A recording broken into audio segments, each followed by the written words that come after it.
नमस्कार दोस्तों, स्वागत है आपका हमारे YouTube चैनल पर। दोस्तों, आज हम आपके लिए लेकर आए हैं बुधवार यानी श्री गणेश जी की व्रत कथा, जिसे सुनने मात्र से ही आपके कई कार्य सिद्ध होते हैं। तो चलिए शुरू करते हैं। बहुत पुराने समय की बात है। एक नगर में एक राजा रहता था। उसकी दो रानियां थीं। उसकी सबसे बड़ी रानी बहुत गुस्से वाली, लालची, कठोर दिल और बुरी नीयत वाली थी। उसके दो पुत्र थे और राजा की छोटी रानी बिल्कुल इसके विपरीत स्वभाव की थी। वह बहुत ही नरम दिल, साफ नीयत वाली और सबका आदर सम्मान करने वाली थी। किंतु उसके कोई औलाद नहीं थी। छोटी रानी गणेश जी का पूजन किया करती थी और हर बुधवार उनका व्रत किया करती थी। बड़ी रानी किसी न किसी बहाने से राजा को अपने पास रोक लेती थी। कभी वह कहती कि पुत्र बीमार है, कभी वह कहती कि उसकी सेहत ठीक नहीं, इसीलिए वो कोई ना कोई बहाना बनाकर राजा को अपने पास रोकती और छोटी रानी के पास जाने नहीं देती थी। दोस्तों, वीडियो को आगे बढ़ाने से पहले मैं आपसे रिक्वेस्ट करना चाहूँगी कि अगर आपको यह वीडियो अच्छी लगे तो इसे लाइक और शेयर करना ना भूलें, और अगर आप हमारे चैनल पर नए हैं तो इसे सब्सक्राइब करना ना भूलें, और साथ ही साथ नीचे दिए गए बेल आइकन को प्रेस करना ना भूलें ताकि आपको हमारी आने वाली हर वीडियो का नोटिफिकेशन मिलता रहे। तो चलिए दोस्तों, आगे बढ़ते हैं। एक बार की बात है, राजा अपने नगर से दूसरे नगर में जा रहे थे, तो उन्होंने बड़ी रानी से पूछा कि उसे कुछ सामान मंगवाना है। तो बड़ी रानी ने अपने और अपने बच्चों के लिए सोने के आभूषण, वस्त्र और बहुत सारी खाने पीने की चीजें लाने को बोला। उसके बाद राजा छोटी रानी के पास गए और उनसे पूछा कि आपको नगर से कुछ मंगवाना है तो बता दीजिए। छोटी रानी बस गजानन जी बोल रही थी। इससे राजा ने के मंत्री ने कहा कि महाराज, छोटी रानी अपने लिए कभी कुछ नहीं मांगती, क्यों ना नगर से आते वक्त उनके लिए गणेश जी की एक प्रतिमा ले आए। राजा को मंत्री का यह सुझाव अच्छा लगा।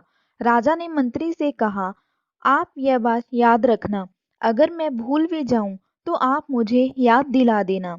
राजा नगर के लिए रवाना हो गया। वापस लौटते समय उसने बड़ी रानी का मंगवाया सारा सामान ले लिया, किंतु छोटी रानी के लिए गणेश जी की प्रतिमा लेना भूल गया। तभी मंत्री ने राजा को याद दिलाया। तभी राजा ने रास्ते में देखा कि एक मूर्तिकार बैठा है, जिसके पास सभी प्रकार की मूर्तियां हैं। तभी राजा ने मंत्री को आदेश दिया कि उस मूर्तिकार से गणेश जी की सबसे अच्छी प्रतिमा लेकर आए। मंत्री ने गणेश जी की सबसे सुंदर प्रतिमा ली। वापिस आकर राजा ने बड़ी रानी को उसका सारा सामान दिया जो उसने मंगवाया था। राजा ने छोटी रानी को गणेश जी की प्रतिमा दी। गणेश जी की प्रतिमा देखकर छोटी रानी बहुत खुश हुई और उसने गणेश जी की प्रतिमा को अपने पूजा स्थल पर स्थापित कर दिया। प्रतिमा स्थापित होने के बाद राजा को बहुत शुभ समाचार मिलने लगे। मंत्री ने बताया कि कई वर्षों से पड़ोसी राज्य से जो उनका युद्ध चल रहा था, वह युद्ध वो जीत चुके हैं। इसके बाद राजा ने के नगर में पानी की बहुत कमी थी। अचानक पानी के सभी स्रोत पानी से भर गए। पेड़ पौधे हरे भरे हो गए, उन पर फल फूल खिलने लगे। मंत्री ने बताया कि इस बार हमारी फसल बहुत अच्छी हुई है। 2 महीने बाद छोटी रानी भी गर्भ से हो गई। राजा ये सुनकर बहुत खुश हुआ और उसने पूरे नगर में मिठाइयाँ बंटवाई। छोटी रानी के गर्भवती होने की बात सुनकर बड़ी रानी को बहुत ईर्ष्या हुई। वह सोचने लगी कि जब से गणेश जी की प्रतिमा छोटी रानी के पास आई है, वह बहुत खुश है और गर्भवती भी हो गई। तभी उसने अपनी दासियों को बुलाकर गणेश जी की प्रतिमा छोटी रानी के कमरे से चुराने के लिए बोला। बड़ी रानी की दासियां गणेश जी की प्रतिमा छोटी रानी के कमरे से चुरा लाईं और उसे कुएं में फेंक दिया। तभी रातों रात वहां एक पेड़ उगाया, जिस पर केवल एक सोने का फूल लगा था। सुबह उठकर सबने वह फूल देखा और उसे पाना चाहा, लेकिन उस फूल को कोई प्राप्त न कर सका।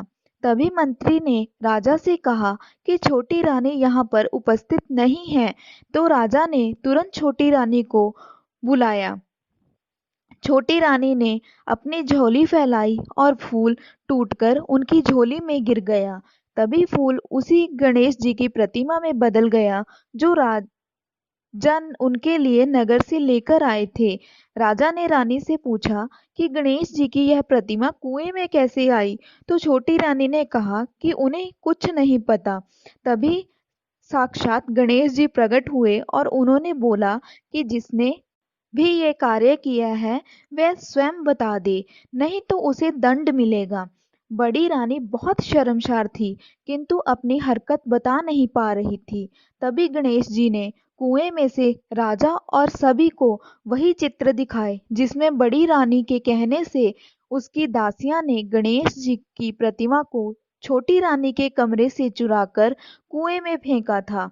यह देख राजा ने बड़ी रानी को दंड दिया और उसको और उसकी दासियों को नगर के बाहर एक किले में रहने का आदेश दिया। तभी गणेश जी अलोप हो गए। राजा ने अपने महल में गणेश जी का बहुत सुंदर मंदिर बनवाया। राजा के मन में छोटी रानी का सम्मान और आदर बहुत बढ़ गया। 9 महीने के बाद छोटी रानी ने एक सुंदर पुत्र को जन्म दिया। इस तरह राजा और रानी दोनों खुशी खुशी रहने लगे। अब रानी के साथ साथ राजा भी गणेश जी का पूजन करने लगा। तो इस तरह दोस्तों, अगर आप सच्चे मन से और भक्ति भाव से गणेश जी का पूजन करते हैं, उनका व्रत करते हैं, तो गणेश जी आपको आपकी इच्छा पूरी करते हैं और आपको आपका मन चाहा फल देते हैं। धन्यवाद।